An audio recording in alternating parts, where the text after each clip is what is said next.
মানুষ ঘর ঘর করে গলা শুকায়, একখানা ঘর আর কতই বা আশ্রয় দেয় মানুষকে যদি না ঘরের লোক আপন হয়। সো হ্যালো এভরিওয়ান, আসসালামু আলাইকুম। কেমন আছেন সবাই? আশা রাখছি আল্লাহর অশেষ রহমতে সবাই অনেক বেশি ভালো আছেন এবং সুস্থ আছেন। আলহামদুলিল্লাহ, আপনাদের দোয়ায় আমিও আমার পরিবারের সবাই অনেক বেশি ভালো আছি। এই তো দেখতে দেখতে কিন্তু রহমতের মাসগুলা খুব তাড়াতাড়ি চলে যাচ্ছে না? আমরা কতটুকু আল্লাহর কাছে মাপ চাইতেছি বা কতটুকু মাপ পাইতেছি সেটা আমরা জানি না। এই তো আলহামদুলিল্লাহ, আজ পবিত্র রমাদানের প্রথম শুক্রবার। আর আল্লাহর কাছে দোয়া করি আজকে এই দিনের উসিলায় আমাদের সবাইকে আল্লাহ তাআলা রাব্বুল আলামিন যেন মাফ করে দেয় এবং আমাদের মনের সকল আশাগুলো যেন পূরণ করে দেয়। আমার এই ভিডিওটা ছিল রমজানের আগের দিনের ভিডিও, যদিও এখন অনেক বেশি ব্যস্ততা, আর ব্যস্ততার কারণে এডিট করতেও মনে ছিল না আর ভয়েস দিতেও মনে ছিল না। যখন আমাদের ফোনে এমন এমন অনেক ভিডিও আছে যে ভিডিওগুলো আমাদের মনেই থাকে না, কিন্তু আমরা অনেক বেশি ভিডিও করে বসে থাকি। যখন মেমোরি ফুল হয়ে যায়, যখন ওইগুলা ডিলিট করতে যাই, তখন সেই ভিডিওগুলো চোখের সামনে পড়ে। তো যাই হোক, রমজান মাস হচ্ছে ইবাদতের মাস। জানি না আমরা কতটুকু ইবাদত করতে পারতেছি আর কতটুকু আল্লাহর কাছে ক্ষমা চাইতে পারতেছি আর কতটুকু আল্লাহ আমাদেরকে ক্ষমা করতেছে। তাও বলবো যে যতটুকু পারি কাজের পাশাপাশি, যেহেতু সবকিছুই করতে হয়, তো কাজের পাশাপাশি আমরা যতটুকু পারি একটু অন্য দিনের থেকে অন্যান্য সময়ের থেকে একটু বেশি হলো আল্লাহর ইবাদত করার চেষ্টা করি। তো কথা বলতে বলতে আমি অনেক কাজ গুছিয়ে ফেলছি, অনেক কাজ করে ফেলছি। একটা ফ্যামিলিতে ছোট বাচ্চা নিয়ে সব কাজ করা মুখের কথা না।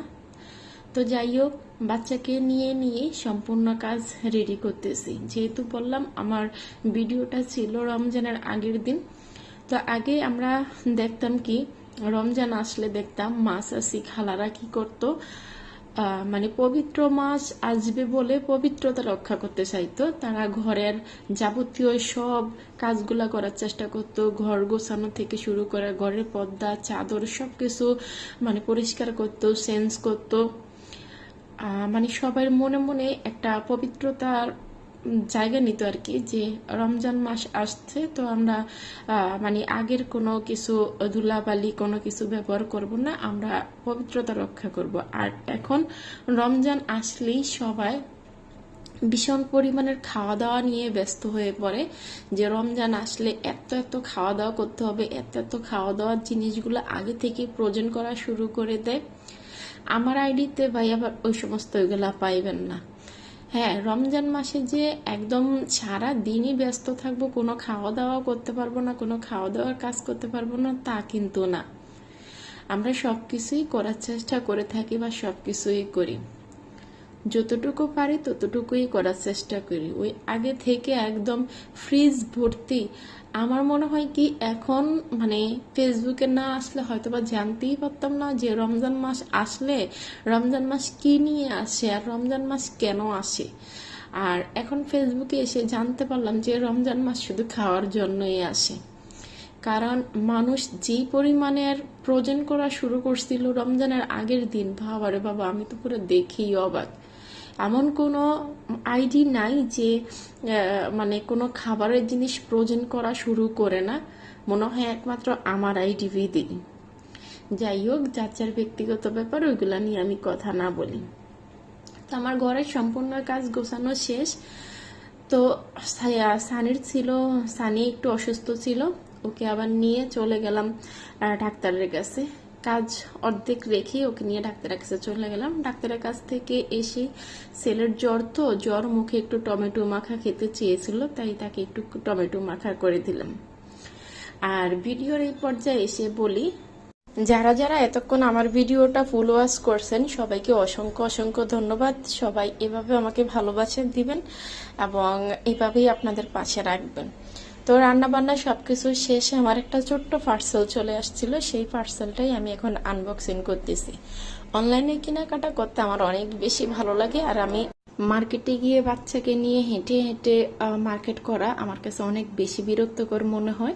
তাই আমি ঘরে বসেই অর্ডার করে দিই আর অনলাইন থেকে আমি কেনাকাটা করি। কখনো কিন্তু ঠকি না, আলহামদুলিল্লাহ। তো আমার খুব বেশি প্রয়োজন ছিল একটা এই যে কাঠের টুকরো। মানুষে অনলাইনে কত কিছু অর্ডার করে, কত দামি দামি জিনিস অর্ডার করে, আর আমি কাঠের জিনিস অর্ডার করি এই না। যাই হোক, তারপর বিকালবেলা একটু ছেলে আবদার করছিল, ওকে নিয়ে একটু মানে ফুচকা খেতে যাইতে, তো ওকে নিয়ে একটু বের হলাম। বের হয়ে একটু ফুচকা খাওয়ালাম, যা যা খেতে চেয়েছিল ছেলেটা তা খাওয়ালাম। এই যে আলহামদুলিল্লাহ আমার দুই বাবা, সবাই আমার বাবাদের জন্য দোয়া করবেন।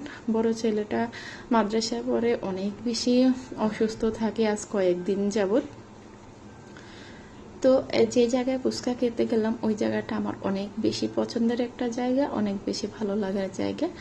তারপর ফুচকা খেয়ে বাসায় এসে অনেক পদের ভর্তা করলাম, তারপর শুটকি রান্না করলাম, এই দিয়েই আর রাত্রে খাওয়া দাওয়া করলাম। তো সবাই ভালো থাকবেন, সুস্থ থাকবেন, আল্লাহ হাফেজ, আসসালামু আলাইকুম।